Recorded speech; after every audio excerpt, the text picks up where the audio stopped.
Good evening, everyone.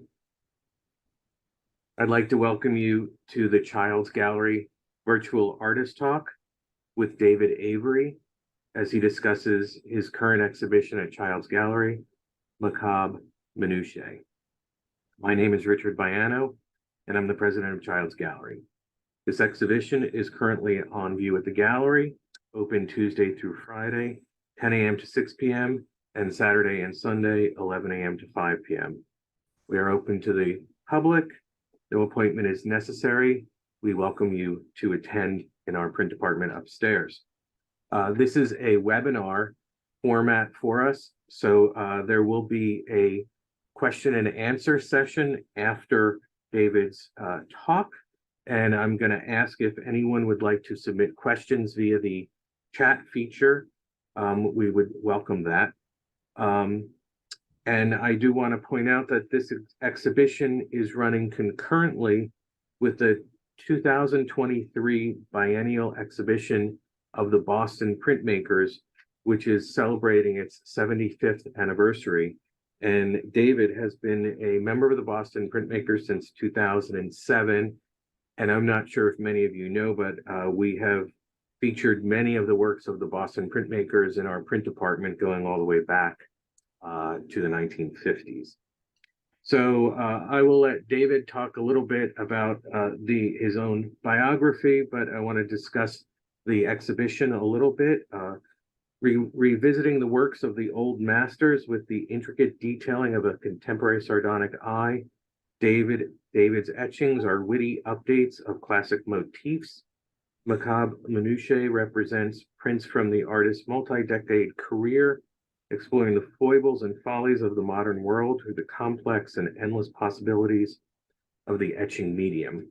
So with that, David, I'm going to go to the next slide, let you discuss the exhibition, make your presentation, and I will have some questions for you during and after. So thank you very much for joining us. Okay. Well, first of all, I wanted to thank Richard and Catherine for putting on this exhibition, and Julie for hanging it. It was really beautiful. I got to go back to Boston and see it, and it was a real pleasure. So thank you very much, and thank you for the opportunity to make up some stories about my artwork. So where to start? I started out as an oboist. And when you play the oboe, you simply must make your own reeds, which last only weeks, days. And I was very good at making them look good. They didn't play very well. And I think at some point I must have realized that they were more aesthetic objects than functional objects. And finally, I decided that the oboe was not for me. And through chance, I met somebody who was taking an etching class at a local community college, and they said I should try. And so I signed up, and really from the very first, I knew that this was what I wanted to do. And I've been doing it ever since. So I guess we could go on to the next slide. So I've been doing this for, boy, 30 years, something like that. Of course, more recently, I've had more time to do more complicated and involved works, and that's primarily what's being shown here. But I was really pleased that the gallery also picked some older pieces, which, you know, you kind of forget about those because everybody wants to see something new. And it was nice to see those with the newer pieces. Can go next. And as you can see, it's beautifully hung and very pleasing for me. And I guess we could go on to the work. And so I'm actually going to discuss the piece on the right first, because this was kind of the beginning of a loose sort of series that was based on etchings of the 17th century etcher Della Bella.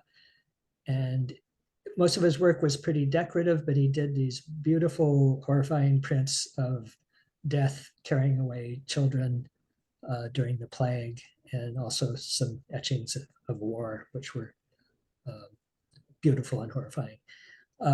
So the inspiration for this was those etchings, but I have to give credit to the writer Lawrence Stern and Alfred Jarry, was a playwright, puppet maker, subverter of objective reality.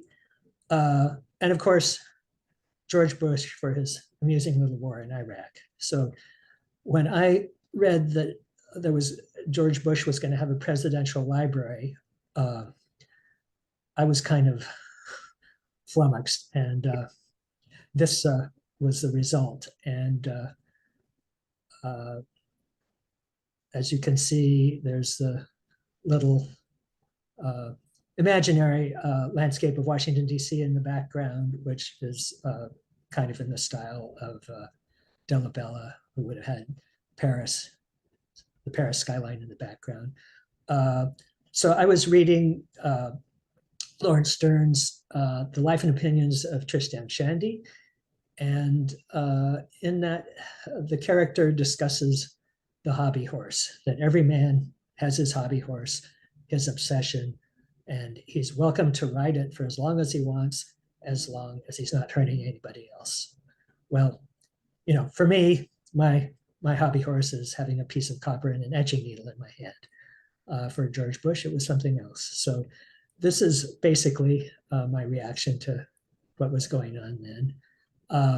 The little stone in the bottom says merdre, which is the French word merde with an R appended to it, which Jarry created for the first word of his play Ubu Roy in the end of the 19th century. The main character came on, spoke the word, absolute chaos and riot ensued. So the last roundup, this was done. This was the first etching I was able to do after Donald Trump was elected. Oops, we're still. Oh, sorry about that. Yeah. And once again, this kind of theme, the Dolabella, death, the tombstone kind of figure, you know, deep concern about what was going on with the climate and where we were going with that. Some 19th century early discoverer of, you know, the possibilities, oil called it the black excrement of the devil. So on the pump there, you can see in bad French, merdre noir. Around this time also, I became more interested in Bosch, because I always thought of him as a, you know, very talented but crabby old moralist, but it seemed like we started to need a moral outlook. So a lot of these little creatures are inspired, or in the case of the one in the sky, directly lifted from Bosch. So we can go on to the next. The Frailty of Realization, that was my last pre-pandemic work. Almost seems innocent now.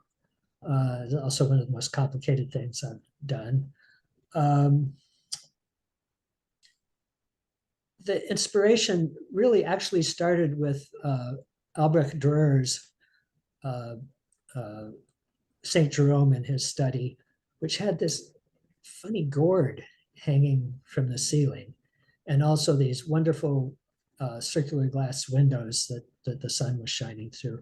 And I thought, I want to put that gourd in something.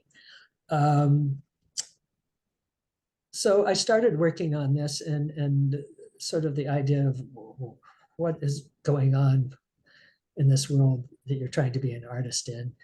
And I ran across an excerpt in the writings of Bruno Schulz, a Jewish-Polish writer who did not survived World War II, from which I got the title. And it refers to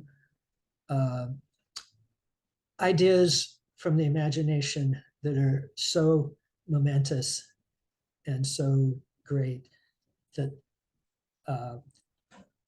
the fabric of reality may not be able to hold them. And so they may test out this fabric, but if they find it wanting, they will pick up their marbles and go. And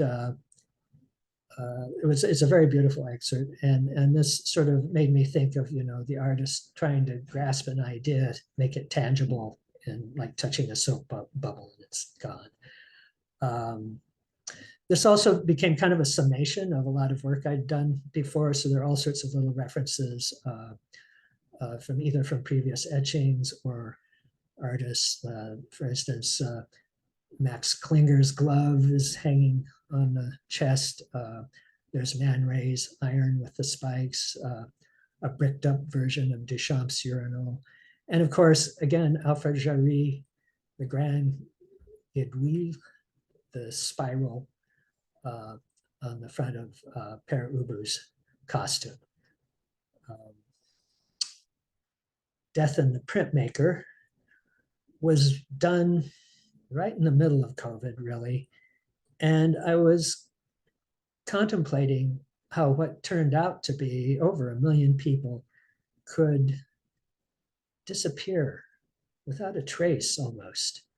And I was thinking of Holbein's beautiful little woodcuts, the series, The Dance of Death, which portrayed every profession from the very top to the lowliest child as all being subject of death. And of course, at that time, you could not live in a house that somebody had not died in. So it was much more personal and probably more frequent.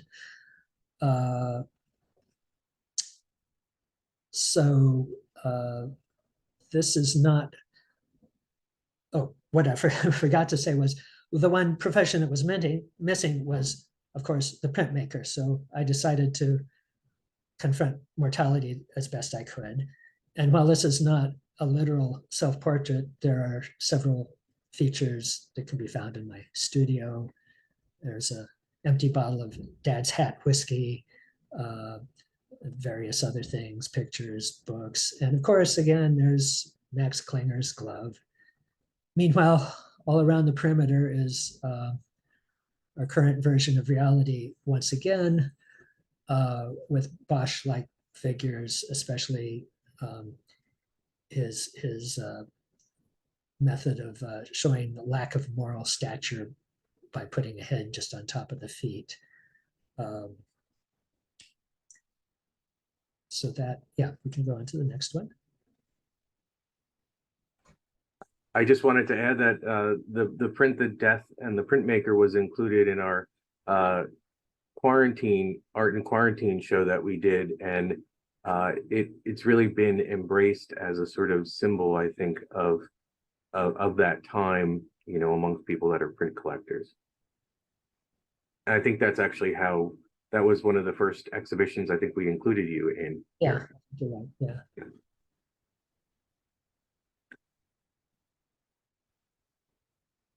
Oncore.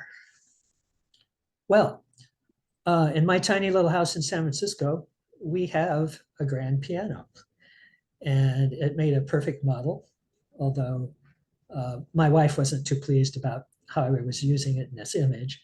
But I think actually it was really good because it gave the idea of how something that could be used for culture and self-expression and betterment can also be used, turned around and used for destructive purposes.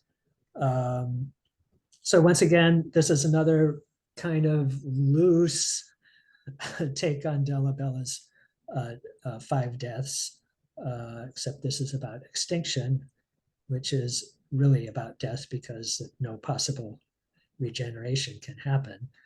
And while we're on that extinction sort of express, we have to be careful about who could be next. It could be us.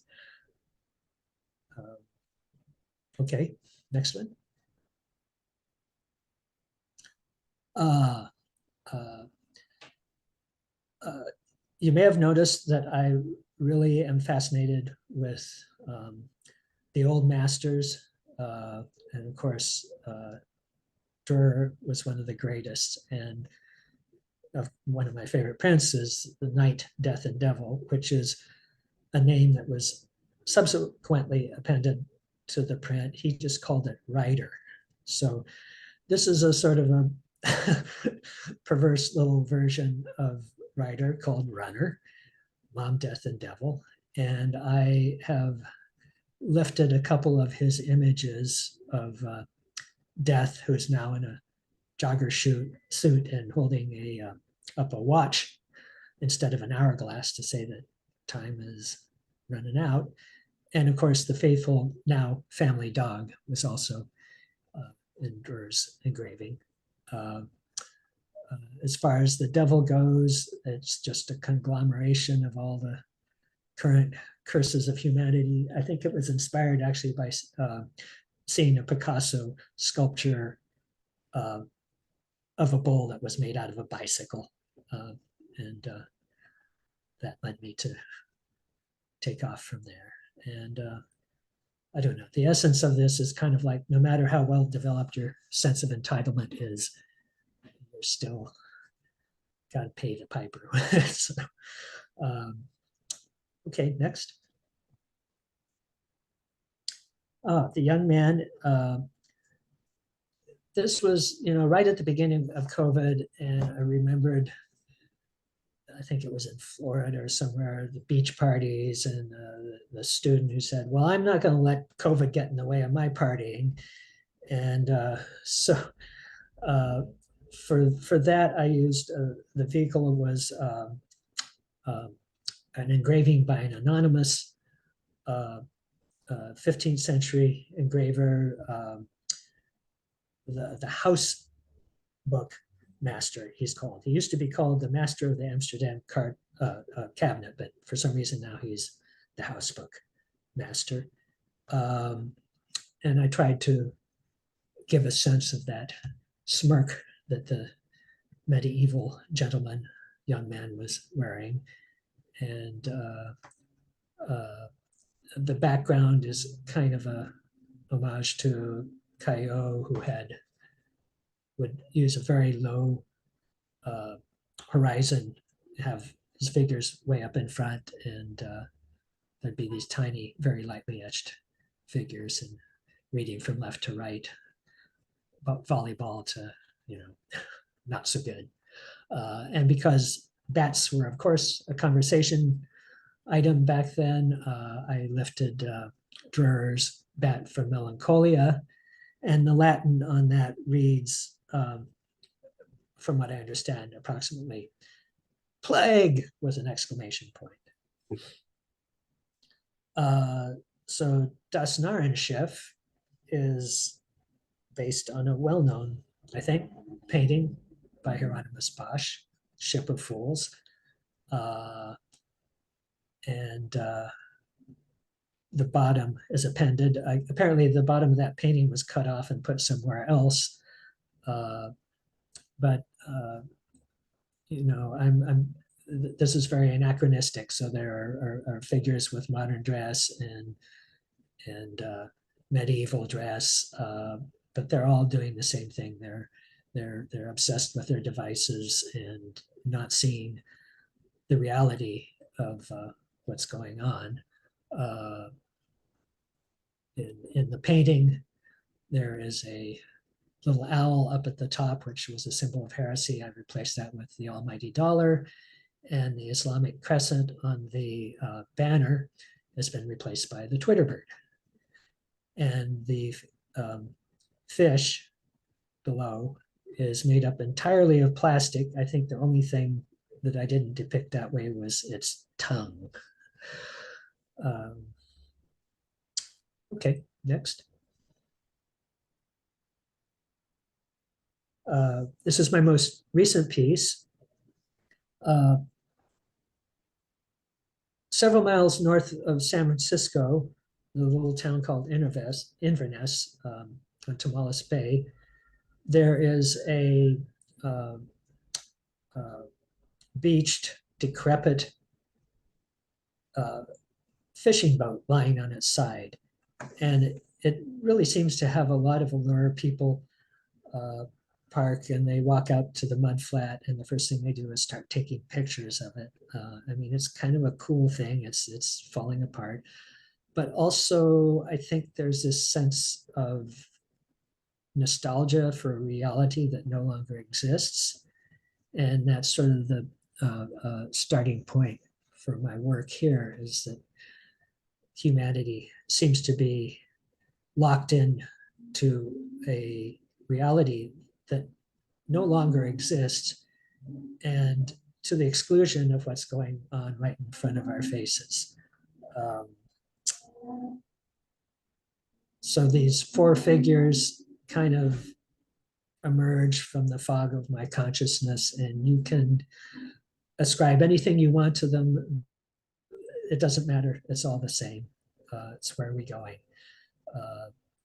Time is basically imploding up in the tree on the right, and that dark feathery finger of doom is saying, well, what did you expect from this? Okay, next.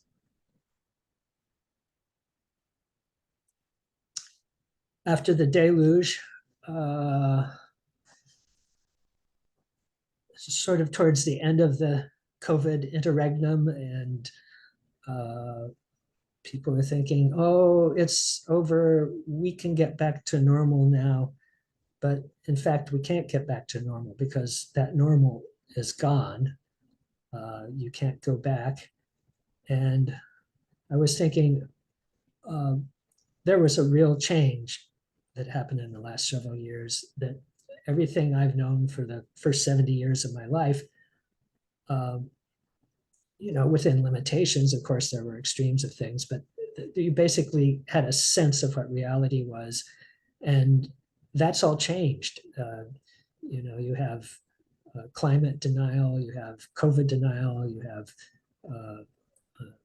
anything rather than believing what is actually in front of you right now. So there's all this baggage, and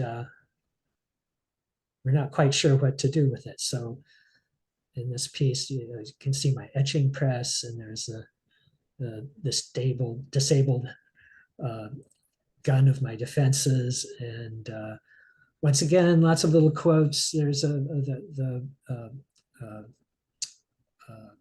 Max Klinger. There's a window with two hands sticking out from one of his etchings, and Per Ubu in the upper right is a puppet on hand. And at the same time, there's been a real unacknowledged loss, and that's, I think, what the figure up at the top represents. Okay, oh, we've got Nonsense on Stilts. So when I did this, I was really interested in the Commedia dell'arte, and especially like the Puccinella drawings that Tiepolo did.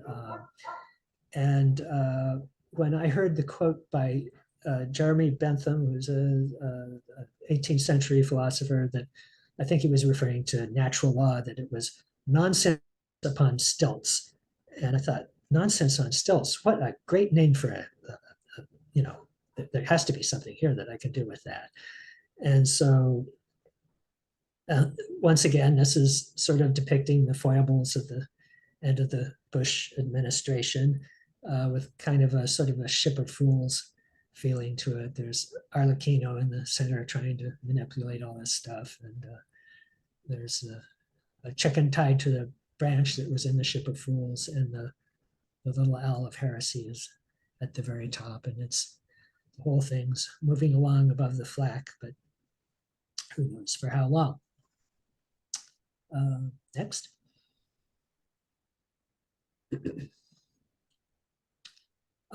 Anatomy of Melancholy. Well, this is his piece that's as mysterious to me as anybody else, I think. Back in 2008, I was still interested in what lay behind fairy tales and nursery rhymes and that sort of thing. And so this says, you know, the farmer in the dell, the farmer takes a wife, and so on and so on, till you get to the last part where the cheese stands alone. Unfortunately, I had already done a piece called The Cheese Stands Alone, nothing to do with cheese, of course. And so I said, well, let's do it in French. I'll ask somebody from France how to say that. They don't have that nursery rhyme.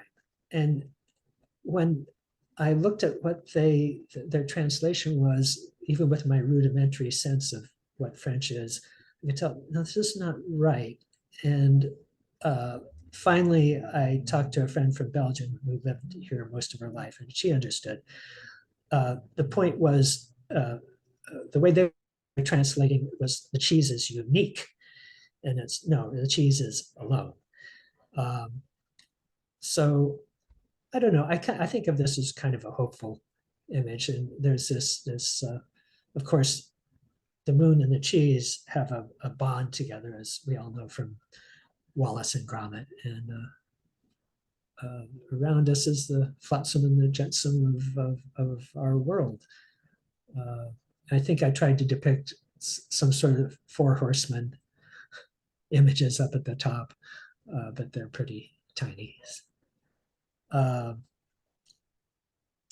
departure, the eye like a strange balloon, is pretty much a shameless appropriation of Odilon Redon's lithograph that was the first of his suite of lithos that were dedicated to Edgar Allan Poe. In that engraving or litho, it's very transcendental. The eye is looking up the infinity and carrying a head that's looking at us with it. My version is a little bit more desperate.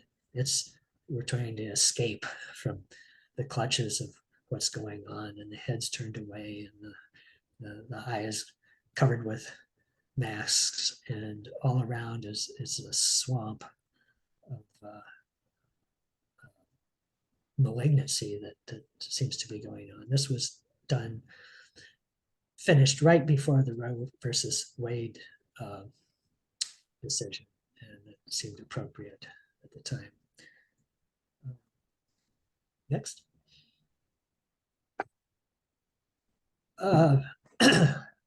Once again, Night, Death, and Devil, the engraving by Drewer, I was interested in. And this was actually, the image was inspired by some verses of a poem, an anonymous poem, Tom Bedlam, which I happened to read in a book by Kenneth Patchen, Journals of Albion Moonlight. And I can't remember the exact verse, but it's essentially that, going into the wilderness with a flaming spear, I'm summoned am to tourney, 10,000 leagues beyond the wild worlds, and methinks it is no journey.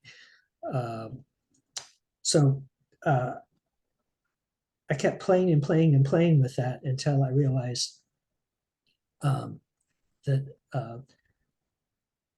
Patchen's whole book is essentially about self-confrontation. And when I thought of the mirror, that was perfect. And instead of the devil, I have the disembodied sort of idle hands, tools of the devil, and the bony hands on the right for death.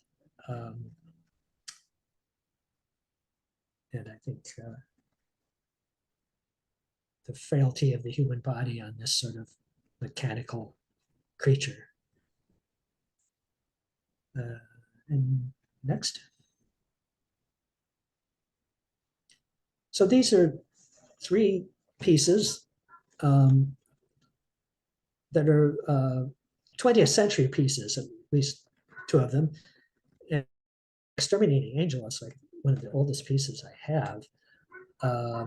The thing I remember about it was I thought, wow, this would be such a great title for a piece, but I can't use it because Buñuel used it for his film. And then I read that Buñuel was in the same quandary. He said, well, I can't use it because it's already in the Bible. And then somebody told him, well, look, the Bible is just a public domain. You can use it. It's fine. And so I ended up using that title also. The Inheritance was kind of a reaction to the proverb about the meek inheriting the earth. And I thought, well, what would that be like? And see the little rabbit's feet at the bottom that used to be popular. And Evocation, I did a series of little tiny etchings with these kind of creatures in them because, first of all, I didn't have time to do big work back then. And I just wanted to see how far you could go in a little tiny plate. And you can go pretty far. Okay, next.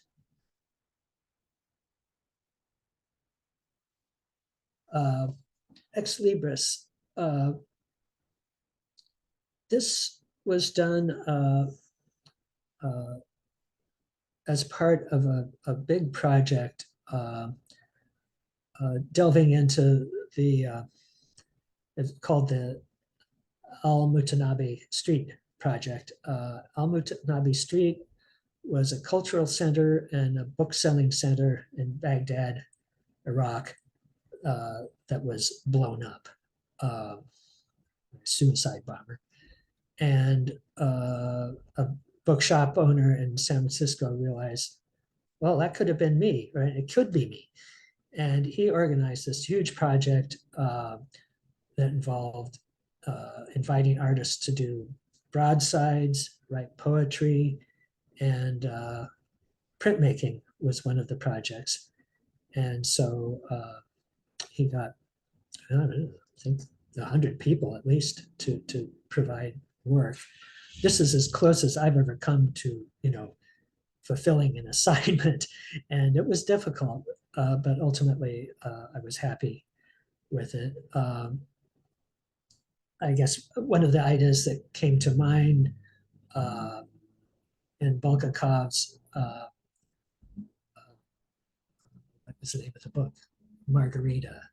I can't remember the name of the book, but The Master and Margarita, in which Voland, the sort of devil figure, and it said, manuscripts don't burn.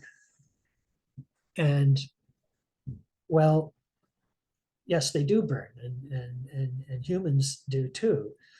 So what was meant by that, I think, was more the ideas behind the manuscripts. And the question is, well, what happens to those ideas? Is there a place they go behind the curtain that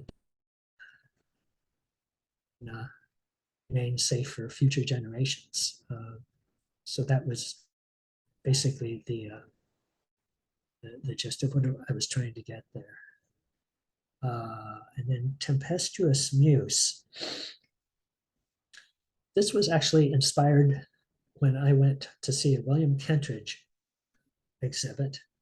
And part of it was this elaborate contraption he built to go with Mozart's The Magic Flute. And I don't really know exactly what he meant, but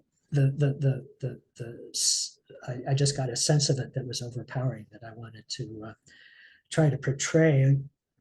And I was also, because I'm interested in Rabelais, I was reading Bakhtin's criticism of Rabelais and his idea of grotesque realism, grotesque in the original sense of the word, which means something that is not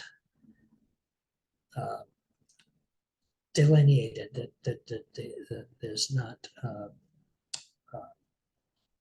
it's not one thing or another. It's moving. And so I tried to create that sense where this figure is actually creating itself almost,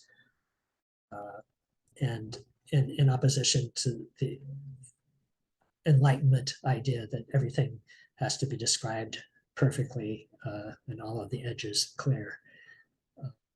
Good for science, but maybe not for some other things.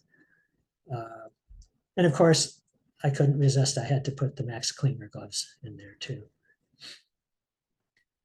And I think that is it. Am I early or late?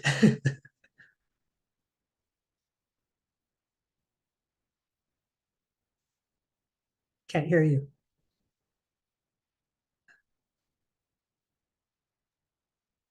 Sorry about that. So David, I want to thank you for going through all of these beautiful prints in such detail. I want to ask you a question because I feel like one of the reasons why your work fits so well with what we're doing at Child's Gallery now is that we're interested in artists that are both working in contemporary working with contemporary themes, but are referencing either historical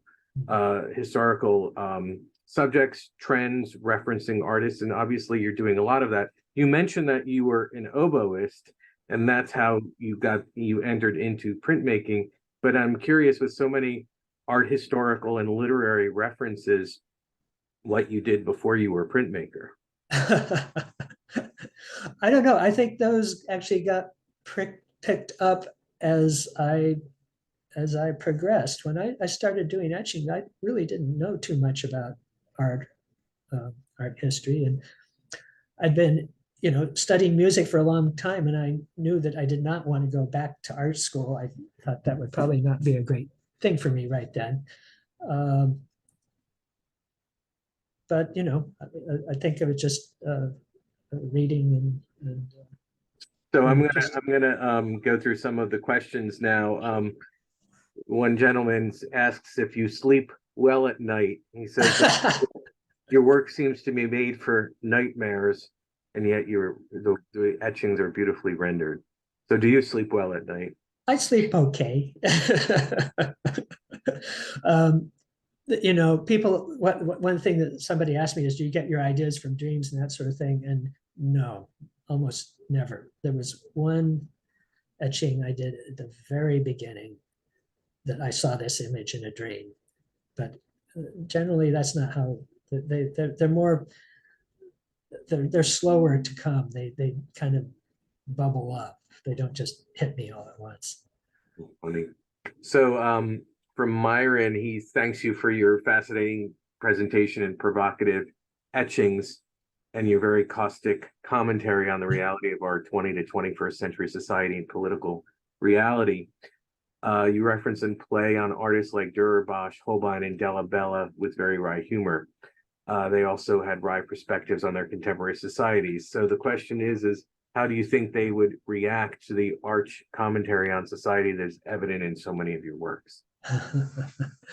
Well, that's a good question. And I have a feeling that we don't really know everything that they were portraying at the time that might have been understood by their contemporaries. So, I mean, I think I would like to think that I fit in with that sort of idea. Now back to the literary references. How does the idea for a print come to you? I wish I knew.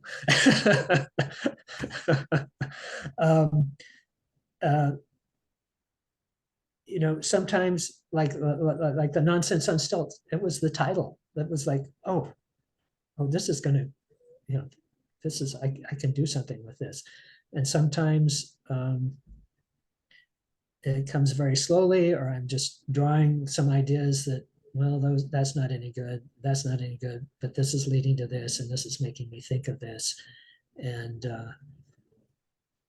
I mean, these pieces, even though we try to plan out as much as we can, beforehand, they change during the process too. So, I think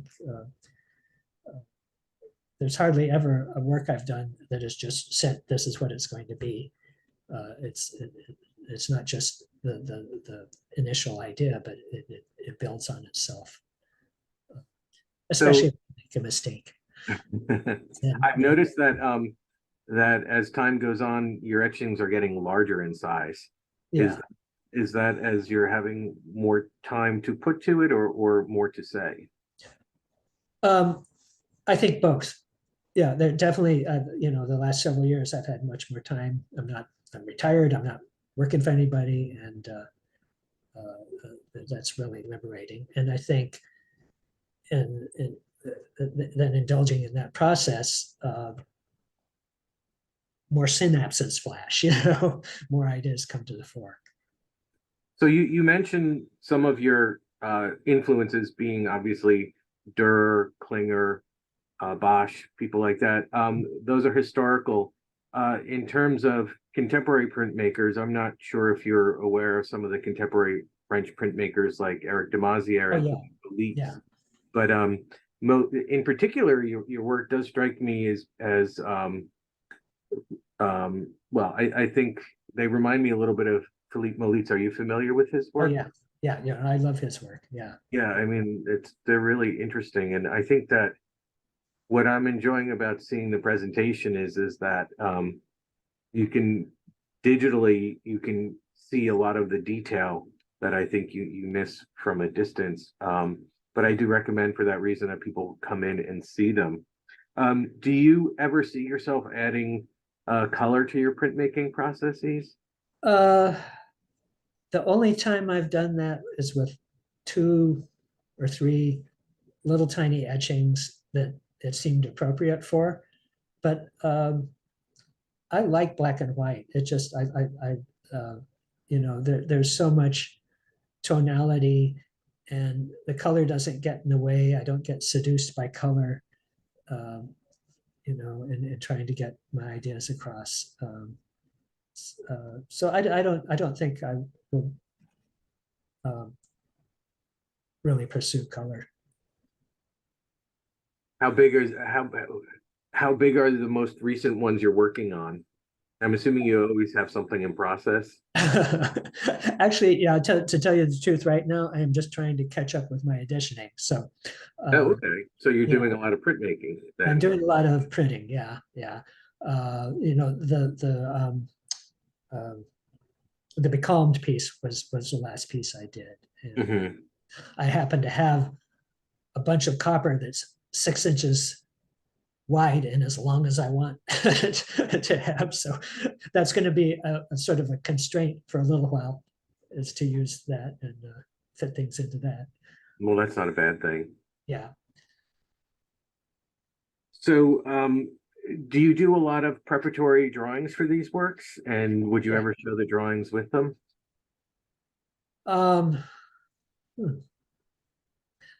I do lots of preparatory drawings, and well, actually, let me backtrack. I do a preparatory drawing and draw over it over and over and over again. And I do tracings, and often those get cut up and kind of moved around till I get things kind of the way. So then in terms of process, you don't create a pencil drawing that then you recreate accurately. You more use it as a process tool. Yeah. Composing and things like that. Yeah. I mean, they're certainly recognizable in relation to the etching, but the tracing that I finally do, that's pretty much the way things are going to be set up. But even then, things get moved around. One of the things I'm curious about, you're located in San Francisco. How did you come to be associated with the Boston printmakers? Well, the happy circumstance was I entered one of the Biennales and I won a prize.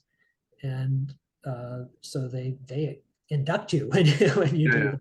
So yeah, that was before I thought, oh, I don't know if they'll let me in, So, One of the things that I think is exciting about the Boston printmakers is that it really does encourage the medium of printmaking and bring attention to it in a way that is often overlooked, because I know from my experience in the International Fine Print Dealers Association, it's hard to explain to people that printmaking is an art in and of itself, and it's not simply a reproduction of something else that was made. Of course, reproductive prints were one thing, but they are, you know, in a medium entirely of itself. And right. for the reason why, you know, your work fits so well with us, and why we all at the gallery got excited about it, is because they're print lovers prints. I mean, you can look in them and see so many things.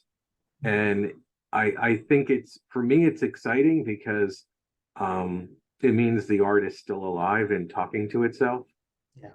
And what struck me even more is that for the people that are watching, David, your work came to the gallery through Catherine Fields, who's one of our directors, and William Evertson's work came to the gallery through Julie Edwards, who's also one of the directors of the gallery. And what's really interesting to me is the way in which each of you have your own political commentary that can often be concealed by the sort of beauty of the work itself. But deep down, it's there. And that, for me, is one of the things that I find exciting about what you're doing and what I think prints can do in general. Yeah, I like his work also because he's taken just the basic woodcut, and Yeah. he's not doing fancy stuff with it. But he's depicting things in a very contemporary way that I think really works well. Yeah, and it's interesting, you know, for both of you, it's like you step back and you don't know if it's an old master, but you get close and you realize it's very contemporary. Mm-hmm. Yeah. How has how would you describe the reaction to your work when you first started? I mean, because I often wonder if people, you know, understand, until they see the artwork, they don't know really what you're thinking. And, you know, this is sort of tells us what you're thinking. Yeah. So what's the question? The question is how has your work been received by people that you know and your friends, and, you know, how has that developed over time? It's been very positive. Yeah. I think the whole time it's been very positive. And then when I started winning a few awards and that sort of thing, then they felt vindicated in their assessment, and that was nice, you know. But yeah, no, it's always been positive. You know, we do open studios here, and I feel like if I had a nickel for everybody who said they love my work, I wouldn't have to sell it. So do you have your own printer that you print from? My own printing press. Yes, I have my own printing press. Sorry, a little bit of technology language that wasn't appropriate, but printing press. Yes, yeah. I have a studio in the well, it's the garage of my house, and it's tight quarters, but I don't need much room, so, you know, I'm not huge prints, so it's fine. So I want to be a little bit more specific in a question that I was trying to get at. I know you've taken some printmaking courses, and you didn't express if you actually studied art or art making. Do you consider yourself a self-taught artist, or a autodidact, or? Yeah, I guess I am kind of a self-taught artist. I mean, obviously I owe, you know, debts to people who I've learned from, who I've worked with, but it's kind of been my own way. I took, you know, some drawing classes and jewelry classes and printmaking classes at the community college, but you know, this was not like going out and getting an art degree. And well, it's fascinating to me because I don't think that I think that's a lot of artists, that's their experience. my question to you is, do you have any advice for young artists starting out? Wow. I know it's a big one. It's kind of like in the actor studio when they asked you what St. Peter would say at the gates of the Right, at the right. pearly gates. Well, if you can't marry somebody who's wealthy, you just have to figure out a way of allotting the time that you need, which is really hard to do because, you know, cost of living is not like it was in the 1980s when, you know, I could afford to spend some time. But you know, if you like what you do and you believe in it, you have to commit somehow to it. Well, I feel like, and this is particularly true in your work. I feel like um, certain artists have a need to express their voice, Mhm. and I think that, you know, art is often a vehicle for that. Yeah. So going forward, do you see your work getting larger, continuing to riff on contemporary events? You know, are there particular, like, are you planning to get into the election? That's something that we're all kind of, you know, Yeah. wary Well, about, all political points. well, you know, I did this, which I think you have. I did uh, uh, the circular print Yeah, after down the at film home, did, yeah. and it's almost sold out. And I think, well, maybe I have to do an election edition or something where I add a little something to it, so you know we can get more of those out there. But it's hard. You know, I feel like you know, sometimes it just as a, if I'm at all a satirist, it's it's hard to keep up. You can't Oh, satirize this stuff anymore because it's already too weird. it's And not like these are memes that you can digitally well, that's right. recreate. Yeah. That's right. That's right. And part of me wants to go back to just reacting imaginatively to stuff I see. At the same time, you know, I mean, I think especially that the main, the really the main issue is climate change. Mhm. And no matter what the politics are, if that doesn't get dealt with, it's just not going to matter. So I'm imagining that I will continue to pursue those kind of questions. How I do it, I haven't quite figured out yet. Well, I mean, yeah, it's funny. I think there's so many issues, but I feel like a lot of art that we've been dealing with lately, and I'm thinking of Joan Hall in particular, you know, focuses in on climate change and just how impactful that can be over time. Yeah, yeah. Are there any happier subjects that you'd like to um, work with? Well, yes. You know, I love to hike. Uh-huh. I haven't been able to do so much this year because of some weird health things, but I love to hike, and I look up at trees and I see that tree and I think, man, I'm going to use that for something, you know. So I mean, that could Well, be. um, I think that there's an artist that we work with who, well, the show hasn't been announced yet, but he spent a lot of time doing portraying very difficult subjects, and so the next exhibition is going to be one in which this person paints gardens Well, that's lovely. as a sort of mental break from Uh-huh. the anxiety Yeah, of or feeling all of this all of the time. yeah, and I think that might be a good lesson for me too, to look at things that way. Yeah. So we are coming in at around 7 p.m. So I want to just get to, I will be in trouble if I don't get to this last slide, which is that to welcome everyone to either check out the exhibition online, reach out to us through our info account or phone, or come visit us.